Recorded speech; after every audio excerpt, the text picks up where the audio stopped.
Welcome this evening, Steve Taylor from Wovoka Ranch. Just going to go over a few basic cooking techniques and just a few different things that you can try cooking pastured meats that we sell and offer here on our ranch. Tonight we're going to do a couple of T-bone steaks and sirloin, and we're going to kind of just take you through the whole process. What I typically do anyways. So to start, I get these guys open and make sure that they're dry. Make sure your sink is clean and ready for this. So what I do is I actually get a towel and I make sure that they're completely void of any moisture except for the meat itself. So we're looking for to where we can apply anything to it and it will just be the surface of the meat without any extra liquid. Sorry, this is a little, there we go.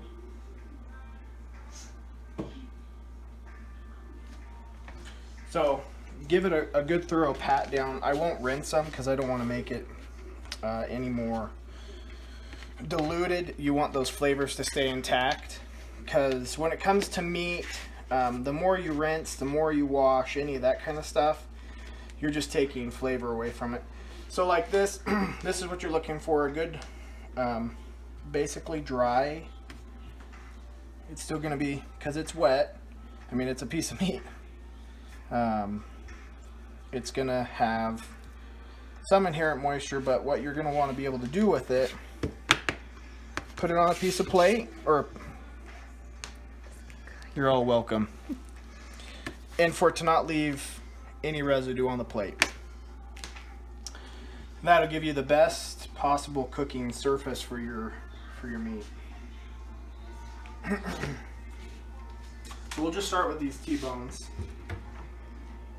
and tonight I'll do just olive oil on the meat itself. And it doesn't take a lot, just a capful or just enough to be able to rub down the whole steak. So what you're trying to do is create a surface that so that the steak will actually cook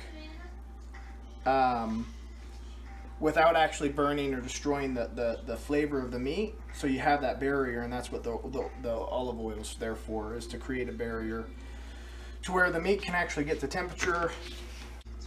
So get your skillet as hot as you can. So in the future we'll do a little bit of open cooking over doing like a barbecue or just over a grill. But tonight, since it's the middle of winter, we're gonna just do nice pan steaks. Not always my favorite, because I like the smoky flavor that you get from wood or charcoal. I think that adds a lot to the body of flavors that you get. But this is still really nice because you get a quick steak in a controlled environment.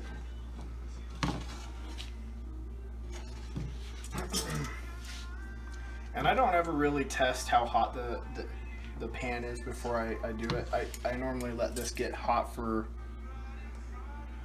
a minute and a half before I start putting anything in it. And then normally I have a coarser salt that I use, but you're just gonna apply it pretty heavy.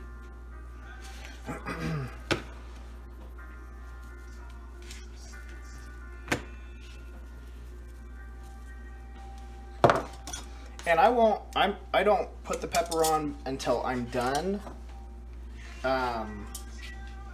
because I don't like burnt pepper.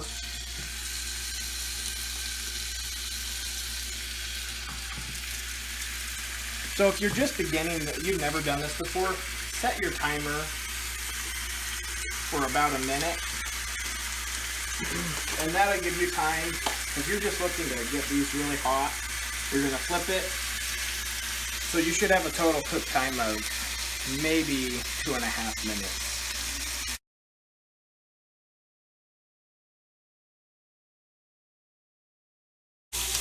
So I just put in a little bit of butter. I'm going to put a little bit more in. And what you're going to do with this is baste. Sorry.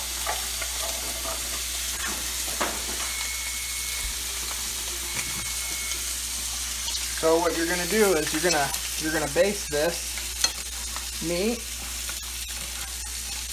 and we'll flip it one more time.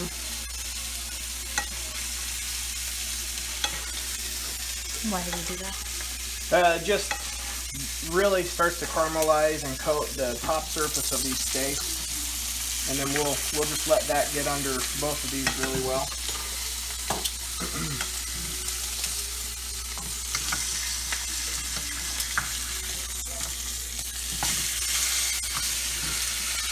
And I'll baste this side a little bit more. And this is typically about where I'll add the pepper.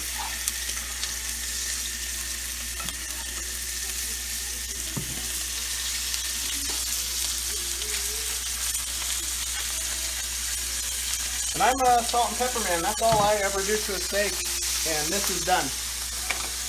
So this is going to cook for another 10 to 15 minutes after we pull it out of this.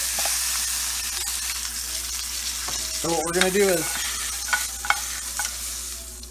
get these right here, put that little butter and juice on here, okay, and then we're going to just take a plate and cover these and let these rest for 10 minutes. If I can get my timer right. And then we'll come back and cut these.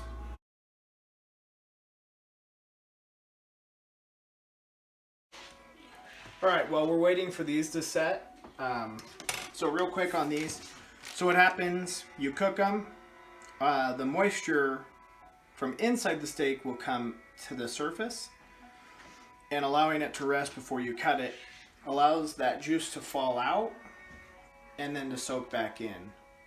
So by covering it, I switched out for tin foil. By covering it, that allows that to bring all that juice back in, and you'll see when we cut it, it'll just be super juicy, and the flavor is just pretty intense. So we're waiting for this. This is a sirloin steak, bone in, not a sirloin tip or any of that. It's just a sirloin steak. So with this one, we did olive oil. This one, we're just going to do butter, and just as simple as that, you're going to take it and you're going to rub that whole steak down. And it's a little funny because it feels goofy in your fingers, but you really just want to get that worked in all over that steak to create that barrier.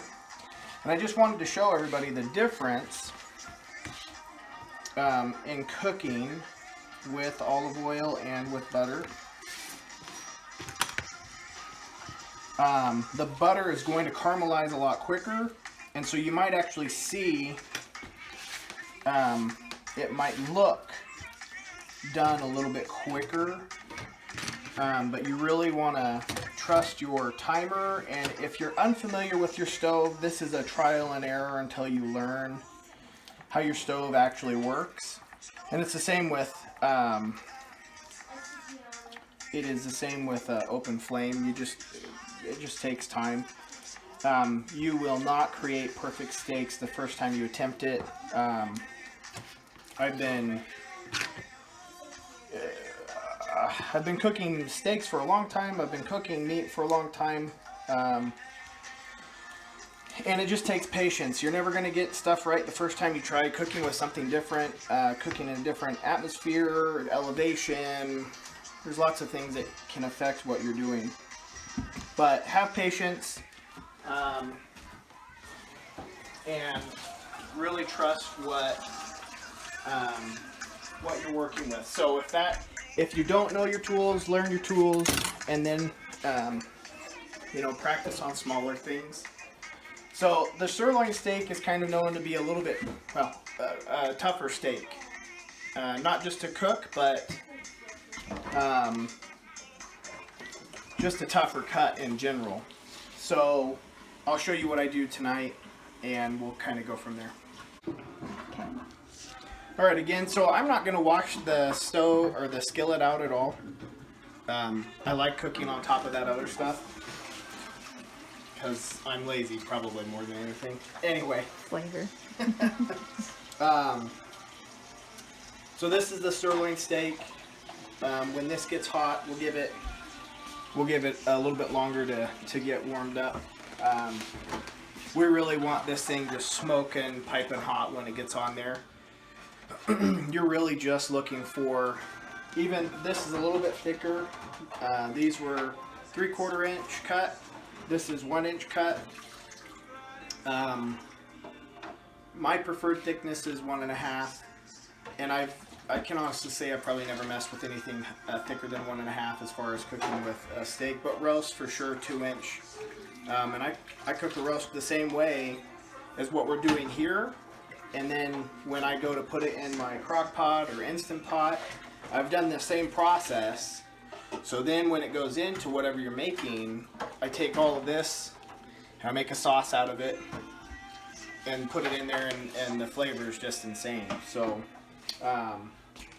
anyways, And so this tender and yeah, it falls. I mean, you can really cut it with a spoon. It just pulls apart.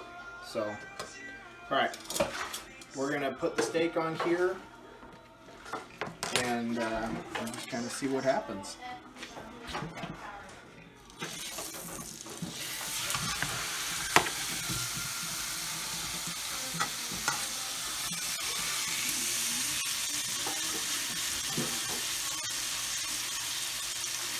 So it is going to cook a little bit different, just because butter is has not. okay. All right, again, so I'm not going to wash the stove or the skillet out at all. I like cooking on top of that other stuff because I'm lazy, probably more than anything. Anyway. Flavor. So this is the sirloin steak. When this gets hot, we'll give it a little bit longer to get warmed up. We really want this thing just smoking, piping hot when it gets on there. You're really just looking for, even this is a little bit thicker. These were 3/4 inch cut. This is 1 inch cut. My preferred thickness is 1.5, and I can honestly say I probably never messed with anything thicker than 1.5 as far as cooking with a steak, but roast for sure 2 inch. And I cook a roast the same way as what we're doing here. And then when I go to put it in my crock pot or Instant Pot, I've done the same process. So then when it goes into whatever you're making, I take all of this and I make a sauce out of it and put it in there, and the flavor is just insane. So anyways, And so this tender and yeah, it falls. I mean, you can really cut it with a spoon. It just pulls apart. So, all right, we're gonna put the steak on here, and we'll just kind of see what happens.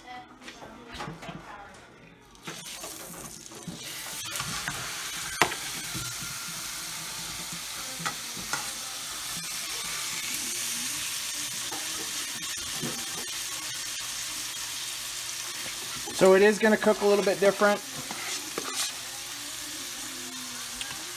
just because butter is melts at a much lower temperature. It is pliable, more so than others. Yeah.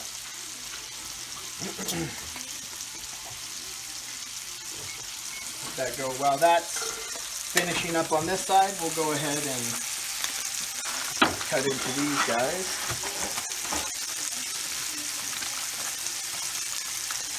So you can see some of the natural juices have started to fall out, and they're back in there. So this is going to be pretty darn tasty.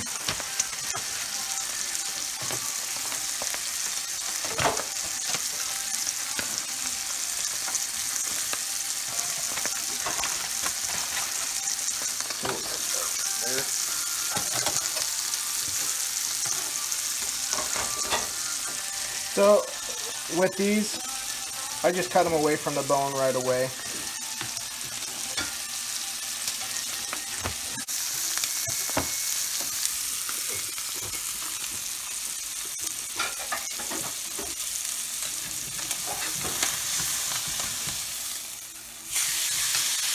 See the difference in using butter versus garlic or olive oil.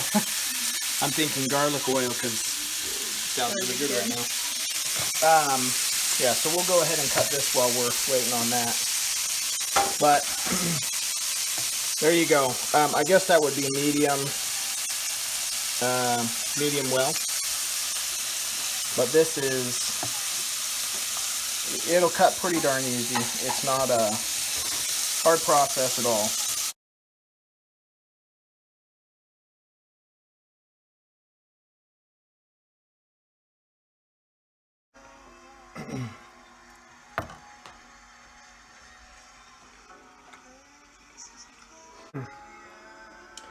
When you cut it, cut against the grain. One, it makes it easier to cut, to chew. Yeah, so enjoy. I hope this was helpful. We'll cut into this in just a minute. The sirloin. All right, guys. We'll cut into this sirloin, see how it looks. It doesn't really matter how long you've been doing this. You can always run into things that snag or something like that. Don't be disappointed. Keep trying different things. Keep trying new techniques. So real quick, I'll show you what this looks like. That sirloin had a lot more juice in it. So it'll be pretty fun to cut into. They have just, I like them. I think they have a lot of good flavor. This one's going to be a little bit more on the rare side.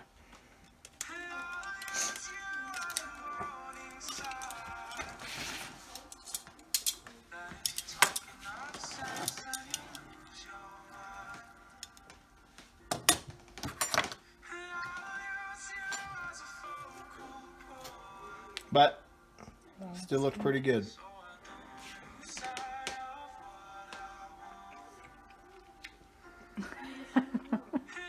Yeah. So I could eat this whole thing right now. But this is, yeah, this is excellent.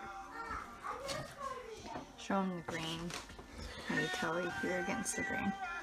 Well, yeah. So I don't know if it's really visible on the camera or not, but so you can see the muscle fibers go this way and this way, and I'm cutting those muscle fibers off